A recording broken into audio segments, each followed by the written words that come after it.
नमस्कार, मैं अमन कुमार साह आप सभी का AKS क्लासेस में स्वागत करता हूं।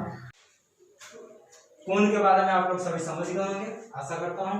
आगे मैं त्रिभुज के बारे में चलता हूं। त्रिभुज क्या है, क्योंकि जब तक अगर इन आकृतियों के बारे में अगर सही तरह से नहीं समझ पाए तो विभिन्न प्रकार की कठिनाइयां आ सकती है क्षेत्रमिति संबंधित। आगे आते हैं त्रिभुज। त्रिभुज किसे कहते हैं? आप लोग परिभाषा पढ़े होंगे, जरूर पढ़े होंगे। त्रिभुज किसे कहते हैं? तीन भुजाओं से घिरे हुए क्षेत्र को त्रिभुज कहते हैं। ये एक साधारण परिभाषा है। तीन भुजाओं से घिरे हुए क्षेत्र को त्रिभुज कहते हैं। यानी ये देखिए, ये एक आकृति हो गई, इसमें तीन भुजा है, 1 2 से 3 भुजाओं से घिरे हुए क्षेत्र को त्रिभुज कहते हैं। अगर इस प्रकार से किया जाए, ये देखिए तीन भुजा हैं, यह एक दूसरे से मिले नहीं है, घिरे हुए नहीं है, तो यह क्या त्रिभुज हुआ? जी नहीं, ये त्रिभुज नहीं हुआ। यानी तीन भुजाओं से घिरा हुआ क्षेत्र होना चाहिए। और त्रिभुज के और एक अन्य तथ्य हैं कि त्रिभुज के अंतः कोणों का योग, अंतः मतलब अंदर के कोणों का योग, देखिए ये अंतः कोण है और ये हमारा बाहरी जो है इसे बहिष्कोण कहेंगे। तो त्रिभुज के अंतः कोणों का योग 180 होता है। यानी ये हो गया हमारा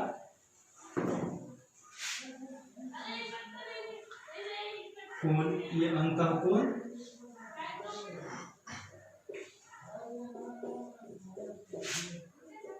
कोण A प्लस कोण B प्लस कोण C इक्वल टू 180 डिग्री। यानी इसका चलिए नामकरण कर देते हैं। ये A है, ये B है, ये C है। त्रिभुज के अंतः कोणों का योग 180 होता है। समझ में आया आप लोगों को? तो इस प्रकार से अगर त्रिभुज के बाहरी कोणों का योग अगर किया जाए, यानी बहिष्कोण, त्रिभुज के बहिष्कोण का योग 540 होता है।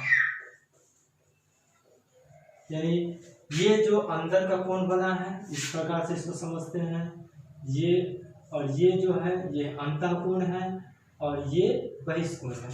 इसी प्रकार ये अंतः कोण है और ये जो बाहर निकला है वो बहिष्कोण है।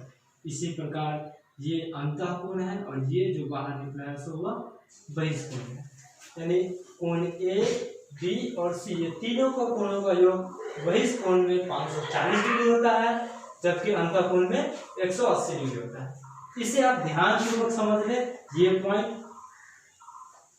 कि त्रिभुज के अंतः कोणों का योग 180 डिग्री होता है। चलिए त्रिभुज किसे कहते हैं समझ में आ गया होगा। तीन भुजाओं से घिरे हुए क्षेत्र को त्रिभुज कहते हैं और त्रिभुज के अंतः कोणों का योग 180 होता है और त्रिभुज के बहिष्कोणों का योग 540 डिग्री होता है। आगे एक और तथ्य ध्यान में रखिएगा, आप लोग जरूर पड़ेगा तो इसको नोट की तरह लिख के आप कॉपी में लिख सकते हैं। तो नोट में है, नोट अंतः कोण और बहिष्कोण का योग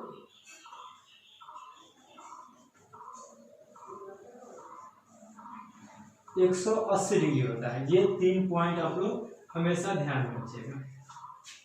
अंतः कोण और बहिष्कोण का योग 180 डिग्री होता है। ये सब बाद में जब बनाया जाएगा न्यूमेरिकल्स, तब आपको पता चलेगा कि ये सब कितना इंपॉर्टेंट है। इसीलिए बार बार ध्यान से मैं सूचित करना चाहता हूँ बार बार कि आप लोग इसको नोटिस जरूर कीजिएगा, नोट कॉपी में जरूर लिखिएगा और इसे ध्यान में जरूर रखिएगा। अब त्रिभुज का क्लासिफाई करते हैं। त्रिभुज कितने प्रकार के होते हैं?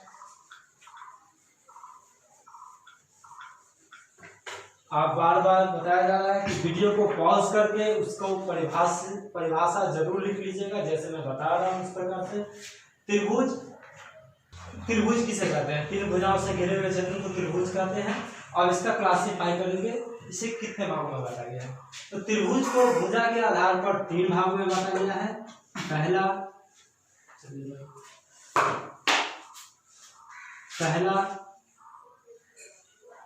समबाहु त्रिभुज,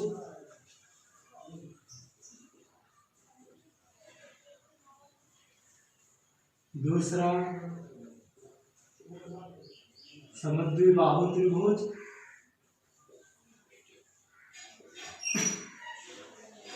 और तीसरा विषमबाहु त्रिभुज।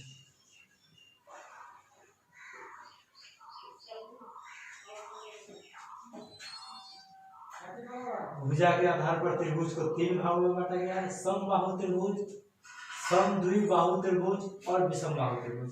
इनके नामकरण से इनकी परिभाषाओं की जानकारी मिलती है। जैसे नामकरण में देखें, सम मतलब समान होता है, बाहु मतलब भुजा। इसमें 2 नंबर में दिया गया सम द्वि, सम मतलब समान, द्वि मतलब 2, यानी 2 समान हो, और विषम मतलब कोई समान न हो। तो इनका नामकरण से इनकी परिभाषाओं की विवेचना की जा सकती है। समबाहु त्रिभुज किसे कहते हैं? 3 समान भुजाओं से घिरे हुए क्षेत्र को समबाहु त्रिभुज कहते हैं। 3 समान भुजाओं से घिरे हुए क्षेत्र को समबाहु त्रिभुज कहते हैं। जैसे ये देखो, ये मैंने एक चित्र बनाया हूं, इसमें ये तीनों भुजाएं जो हैं वह समान है, ए बी सी। 3 समान भुजाओं से घिरे हुए क्षेत्र को समबाहु त्रिभुज कहते हैं। इसमें देखिए, ए बी बराबर है बी सी बराबर है सी ए, यानी तीनों भुजाएं परस्पर समान है। उसी प्रकार देखिए, एक और तथ्य ध्यान में रखिएगा रेखा संबंधित। अगर 2 भिन्न भिन्न रेखाएं हैं तो उनसे उत्पन्न कोण समान होंगे। अगर जैसे 3 भुजाएं हैं बराबर, तीनों भुजाओं से उत्पन्न कोण तीनों परस्पर समान होंगे, यानी कोण ए बराबर है कोण बी के बराबर है कोण सी। इस प्रकार से तीनों कोण भी समान है परस्पर, यानी बराबर भुजाओं से उत्पन्न कोण परस्पर समान होते हैं। इनका भी ध्यान में रखिएगा, बराबर भुजाओं से उत्पन्न कोण परस्पर समान होते हैं। इसे पूरी तरह से ध्यान में बैठा लीजिए, बराबर भुजाओं से उत्पन्न कोण परस्पर समान होते हैं, यानी 3 भुजाओं से घिरे तीनों भुजा बराबर है। यहाँ पे देखिए, ए बी बराबर बी सी बराबर सी ए, यानी कोण ए बराबर कोण बी बराबर कोण सी। समझ में आया आपको? चलिए और आगे देखते हैं। समद्विबाहु त्रिभुज, यानी वह त्रिभुज जिनकी 2 भुजाएं आपस में समान हैं और एक भुजा असमान है, उसे समद्विबाहु त्रिभुज कहते हैं। वह त्रिभुज जिनकी 2 भुजाएं आपस में समान हो और एक भुजा असमान हो, उसे समद्विबाहु त्रिभुज कहते हैं। चित्र के द्वारा मैं समझा रहा हूँ बढ़िया से। देखिए, ये भुजा और ये भुजा आपस में समान है, और देखिए ये भुजा और ये भुजा आपस में समान है, और ये एक बड़ी भुजा है जो असमान है, यानी ए बी सी, जिसमें ये दोनों परस्पर समान है। इससे क्या क्या तथ्य निकलते हैं? देखिए, ए बी बराबर है ए सी के और नहीं है बराबर, यानी not equal to B C. A B equal to A C, not equal to B C. समझ में आया आपको? अभी मैंने कुछ देर पहले बताया था कि बराबर भुजाओं से उत्पन्न कोण परस्पर समान होते हैं, तो ये दोनों बराबर भुजाएं से उत्पन्न कोण कहाँ होगा?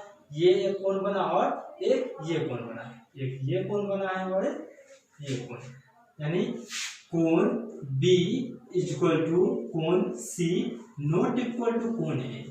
समझ में आया आप लोगों को? यानी ये समद्विबाहु त्रिभुज है। समद्विबाहु त्रिभुज समान भुजाओं से घिरे हुए क्षेत्र को, 2 समान भुजाओं से घिरे हुए क्षेत्र को समद्विबाहु त्रिभुज कहते हैं। चलिए और आगे आते हैं। विषमबाहु त्रिभुज, यानी वह त्रिभुज जिनकी तीनों भुजाएं आपस में असमान हो, उसे विषमबाहु त्रिभुज कहते हैं। वह त्रिभुज, इसके बारे में बोल रहे हैं, वह त्रिभुज जिनकी तीनों भुजाएं आपस में असमान हो उसे विषम बाहु त्रिभुज कहते हैं। यानी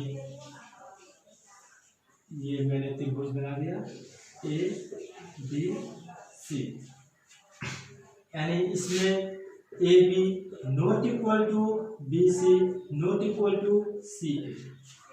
अगर तीनों भुजा अगर असमान है तो उत्पन्न कोण भी परस्पर असमान ही होंगे, यानी कोण ए नॉट इक्वल टू कोण बी नॉट इक्वल टू कोण सी।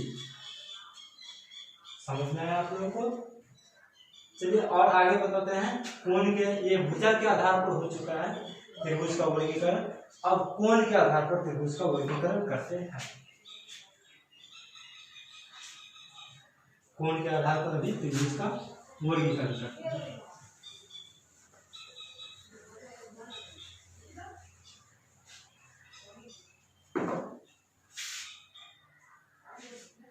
मैं मेरे यहाँ पर पढ़ने वाले जितने भी विद्यार्थी हैं मैं उनसे आग्रह करूंगा कि कृपया इन सभी का नोट जरूर मुझे दिखाएंगे, और जिस दिन मैं कोचिंग शुरू करूंगा फिर से ये महामारी के बीतने के बाद, तो मैं सभी से आपका नोट कॉपी जरूर चेक करूंगा, इसलिए जरूर इसे अपने कॉपी में नोट करें। अब कोण के आधार पर त्रिभुज का वर्गीकरण।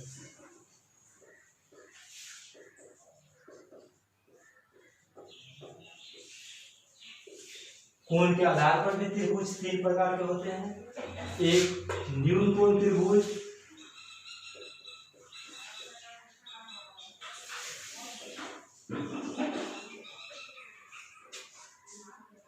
दूसरा समकोण त्रिभुज,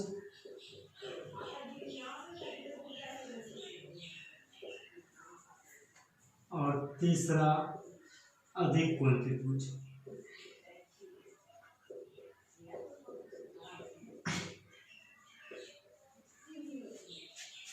न्यून कोण त्रिभुज, समकोण त्रिभुज एवं अधिक कोण त्रिभुज। न्यून कोण त्रिभुज किसे कहते हैं? वह त्रिभुज जिनका तीनों कोण 0 डिग्री से अधिक हो एवं 90 डिग्री से कम हो, उसे न्यून कोण त्रिभुज कहते हैं। फिर से ध्यान से सुनिए, वह त्रिभुज जिनका तीनों कोण 0 डिग्री से अधिक हो और 90 डिग्री से कम, उसे न्यून कोण त्रिभुज कहते हैं। जैसे मान लिया जाए यह 70 डिग्री का है या 65 डिग्री का है, तो यह कितना का है? ऐसे भी कैलकुलेशन करके हम लोग देख सकते हैं कि जो अंदर के कोणों का योग 180 होता है, तो इन दोनों को मिला के 135 हो चुका है, तो और ये कितना बचेगा? 45 डिग्री सेल्सियस या 45 डिग्री। समझ में आया आप लोगों को? तो इसे हम लोग न्यून क्यों कहेंगे? कोण ए, ये बी और ये सी दर्शा दिया जाए। उसी प्रकार समकोण त्रिभुज, वह त्रिभुज जिसका एक कोण 90 डिग्री का, उसे समकोण त्रिभुज कहते हैं। वह त्रिभुज जिसका एक कोण 90 डिग्री का हो उसे समकोण त्रिभुज कहते हैं। जैसे ये मैंने बनाया ए बी सी, जहां कोण बी इक्वल टू 90 डिग्री, यानी इसे समकोण त्रिभुज कहते हैं। और अधिक कोण त्रिभुज किसे कहते हैं? वह त्रिभुज जिसका एक कोण 90 डिग्री से अधिक हो एवं 180 डिग्री से कम हो, उसे अधिक कोण कहते हैं।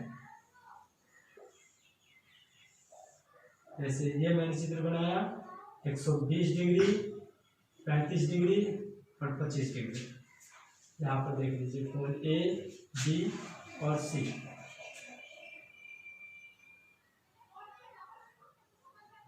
तो इसे अधिक कोण त्रिभुज कहते हैं, यानी वह त्रिभुज जिसका एक कोण 90 डिग्री से अधिक एवं 180 डिग्री से कम हो, उसे अधिक कोण त्रिभुज कहते हैं।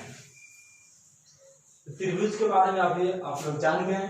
और भी त्रिभुज होते हैं, त्रिभुज के और सारे प्रकार हैं जिनमें कोण के आधार पर एवं भुजा के आधार पर का सम्मिलित रूप है, जिसे समकोण समद्विबाहु त्रिभुज कहेंगे।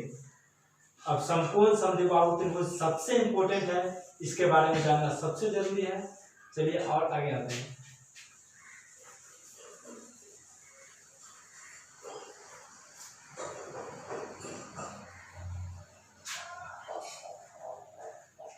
एक अन्य प्रकार के त्रिभुज में समकोण समद्विबाहु त्रिभुज, समकोण समद्विबाहु त्रिभुज।